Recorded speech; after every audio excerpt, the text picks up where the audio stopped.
Hello and welcome. $100 billion will have gone to private military contractors in Iraq between 2003 and 2008, based on some estimates. So what are American taxpayers getting for their money? There are currently more than 190,000 civilian and military contractors in Iraq, and their cost, according to a recent report by the U.S. Congressional Budget Office, works out at about 20% of the entire American budget for the Iraq War. One of the best-known names in the field is Blackwater Worldwide, which was founded 10 years ago by former Navy SEALs. 6 of its employees have reportedly been sent letters by prosecutors saying they could face charges for inciting violence last year. The controversy surrounding such private contractors in Iraq has sparked a crisis in relations between the US and Iraqi government and has drawn the attention to the role played by private armies in warfare today. Supporters of this hugely profitable industry say that these companies can help in the stabilization and peacekeeping efforts and suggest that they be deployed to regions such as Darfur in Sudan. On today's show, we take a look at the role of these private armies and contractors operating in Iraq and around the world. Join in with your questions and comments. Well, to take a deeper look into the mercenary armies of today's warfare, I'm joined by author and journalist Jeremy Scahill, who's coming to us from London. He's covered the war in Iraq extensively and was among the only Western reporters to gain access to Abu Ghraib prison when Saddam Hussein was in power. Jeremy's also author of Blackwater, The Rise of the World's Most Powerful Mercenary Army. Here in Washington, D.C. is U.S. Navy veteran David Isenberg. He's a military affairs analyst and an adjunct scholar with the Cato Institute. David has written several pieces on Blackwater and private military contractors and is author of the forthcoming book Shadow Force, Private Security Contractors in Iraq, which is to be published later this year. Jeremy and David, welcome both of you. Thank you. Jeremy, if I could start with you, please, and ask to get some perspective on which countries actually use private military contractors, because largely when we talk about it, we hear names such as KBR and Blackwater, and it tends to be America and perhaps Britain that are usually highlighted. But is it something that's really worldwide in its use? Oh, yeah, and increasingly so. I mean, the Jordanian government, for instance, has worked with Blackwater and consistently worked with Blackwater for a few years now, both on the training end of things and in security and intelligence consulting. But this is definitely a phenomenon that's growing, particularly in Latin America. The Colombian government, for instance, has long used a U.S. mercenary company called DynCorp to operate under the so-called war on drugs. About half of Colombia's money that it's given every year by the United States government for counter-narcotics warfare is then paid back to U.S. companies that operate in Colombia. The Bolivian government recently started using these private military companies as well. It certainly is an expanding, growing industry, Riz. Well, now, the figures you quote in your book, Blackwater, are quite eye-opening. The U.S. has relied more heavily on contractors than in any other war, eating up about 20% of the budget for operations, possibly around $100 billion by the end of the year. And with 190,000 contractors, as I mentioned, there's literally one private contractor for each U.S. service member, you say. How has it reached these levels where, I mean, has it reached, it seems to have reached a level where people should be asking questions and saying, you know, what's going on? It's fairly extreme. Well, the reality is that these private companies have been made necessary by the fact that President Bush has engaged in a war of aggression that is unpopular at home and abroad. He was not able to blackmail, bribe, cajole, and threaten other nations into joining his so-called coalition of the willing. And so instead, he has turned to a coalition of corporations that have been rented to participate in the occupation of Iraq. And the fact of the matter is that without the Blackwaters, DynCorps, KBRs of the world, the occupation of Iraq would be untenable. People talk about Bush's failing war in Iraq. It's been a tremendous success for these politically connected companies that have literally made a killing off of this and are using their billions of dollars in income that they receive from U.S. taxpayers to build up their infrastructure. Some of these companies have firepower and manpower that rivals that of a small national military. David, I want to bring you in here, and of course you know this industry pretty much inside out as well, and have studied it very thoroughly. And first of all, is there any financial justification for having military contractors? Well, in theory there is, and interestingly enough, in a recent CBO report you cite, they provide some of the first evidence that people have been looking forward for years in terms of the cost effectiveness of contractors, and they say with regard to the private security details that they're in fact a little bit more cost effective, monetarily speaking, than their public counterparts in the regular military, simply because they don't have to be maintained all the time. As such, when the mission is done, they go away. In a larger sense, contractors are there for a very simple reason. It's not because they suddenly crawled out from beneath a rock because George Bush said them there. It is simply to fill a gap. And that's really, to my mind, the unsettling point of all this in the debate about contractors. You really have contractors filling a hole between an irresistible force and an immovable object.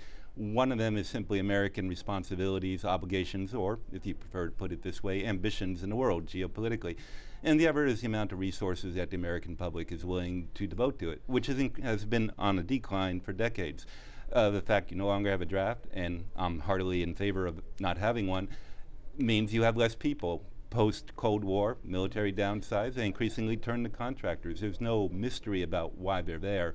And all this was happening long before George Bush came to office or before people were thinking about invading Iraq. I couldn't help but smile when I read your quote about, the military contractors will never be pushed out of places like Iraq. They're the American Express card of the American military, that the American military won't leave home without them. Now, I know you've been chasing up the details on the responsibilities and the legal obligations these companies have, and I gather you just got some information to hand regarding that. Well, just today, in response to a Freedom of Information Act request I had previously filed, I got information pertaining to the Blackwater share of the Worldwide Personal Protective Services contract issued by the State Department, which Blackwater shares with 2 other companies. And, a lot of material here, I haven't had time to go through it all. But 2 points leap out at me. Generally, the popular conventional wisdom that contractors are able to run around with impunity, doing whatever they want because there are no rules governing their behavior is simply and clearly wrong. There are very detailed rules spelled out in the contract, ranging from the vetting of contractors to the logs they have to keep to the firearms logs they have to turn in to their responsibilities to the Regional Security Office at the State Department. So, at least in terms of theory, they are very accountable. If something goes wrong and nothing happens in terms of pursuing it, that's a problem of political will, not a problem of rules. The other part, more interestingly to my mind, is simply that the claims by some contractors, including Blackwater, that they don't have any day-to-day responsibility for the control of the people they provide is clearly laughable. It spells out in the state, in the material from the State Department that the contractors are responsible for day-to-day operational control, training, planning, implementing of their activities. They are responsible, not just for providing bodies, but going far beyond that. Well, Jeremy Scahill, of course, Blackwater is facing certain problems with the Nisour Square massacre of 2007, where civilians were killed. What do you expect to come out of that? Now, of course, there's the potential for Blackwater to have to face some kind of challenge to what they've been doing. Right. I mean, I find it interesting what David is saying there. I mean, the fact is that Blackwater's owner, Eric Prince, will stand in front of the U.S. Congress when required to do so and list off all manner of laws and regulations and rules that apply to Blackwater. And I agree with David. On paper, there is a great deal of information that would indicate that these guys operate under all sorts of rules. In practice, though, this administration, the Bush administration, and its Justice Department have failed to go after these contractors for the crimes that they're committing in Iraq on a regular basis, and it gives the very clear impression that they operate in an environment where immunity and impunity go hand in hand. Now, the administration is in a precarious position right now because the crimes of Blackwater have been made very clear to the world. The Iraqi government, which is hardly a sovereign entity, is very upset about the continued presence of Blackwater in the country. And so what we're seeing here is too little too late. Perhaps a handful of Blackwater guys are going to be prosecuted for this, but it will be a token gesture. The reality is that Blackwater's operatives have operated above the law for the most part, and there are serious questions, Riz, about whether or not existing U.S. law will be able to be effectively applied to the crimes that the Blackwater men are alleged to have committed in Iraq. The United States opposes an international criminal court that would, in theory, have jurisdiction over war crimes by these private actors. And the United States Justice Department has refused to bring charges that they violated the War Crimes Act in the United States. And I think that we're in a situation here where even if we see a handful of prosecutions, it's a spit in the ocean. This is not going to go anywhere in terms of bringing real accountability. Okay, David, you wanted to chip into this? Well, this is an important point, and so I want to go into it a little bit more. It's hardly the Bush administration Justice Department which has not pursued violations of law. If you think back to the mid-1990s when the U.S. was fighting in the Balkans and there was a scandal surrounding DynCorp where some of its employees were involved in a sex trafficking ring and essentially selling young girls around, people courageously came forward, including other DynCorp employees, to blow the whistle on that. Nothing was done. So if that was a Clinton administration failure of will to pursue wrongdoing when it was clearly happening and nothing ever happened. So it's at government level as opposed to state-specific and the point that should be made here is, not relevant to any particular administration, but I think the U.S. government as a whole, historically, with the use of contractors, which is they are sort of semi-plausible denial assets when they seek to be. You do what you need to do. If you do something wrong, we won't pursue it. We won't give you cover. You're basically left on your own to twist and dangle. If you don't cause too much embarrassment, we'll look the other way. Now, I think that's heinous and wrong, and deserves to be eradicated and pursued and prosecuted. But it's not a Republican or Bush administration point. It's a failure on the part of the entire U.S. government.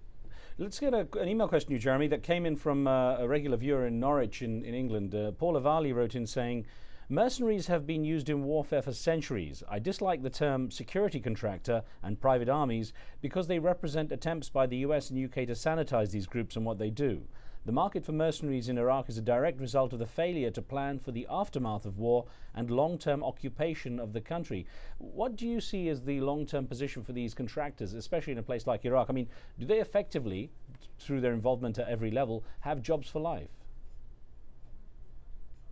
Well, I think that these companies are going to be quite secure if Barack Obama assumes the presidency in the United States and is elected in November. I mean, he's been fairly clear that he intends to, at least in the short term, use them. He also has made comments recently to military publications that he doesn't want to be portrayed as anti-contractor and that he certainly sees a role going into the future. How widely he would use these armed contractors, I think, is another story. But if we look beyond Iraq, we must realize that the use of these kinds of private companies is growing around the world. It's not being reduced by any means. And Senator Obama's rhetoric on Latin America and his plan for both Iraq and Afghanistan will ultimately mean consistent business for these companies. I think they're here for the long run, no question. Okay, well, Jeremy and David, don't go away. We have more questions, but we're going to take a very short break here, and we'll continue our discussion in a moment.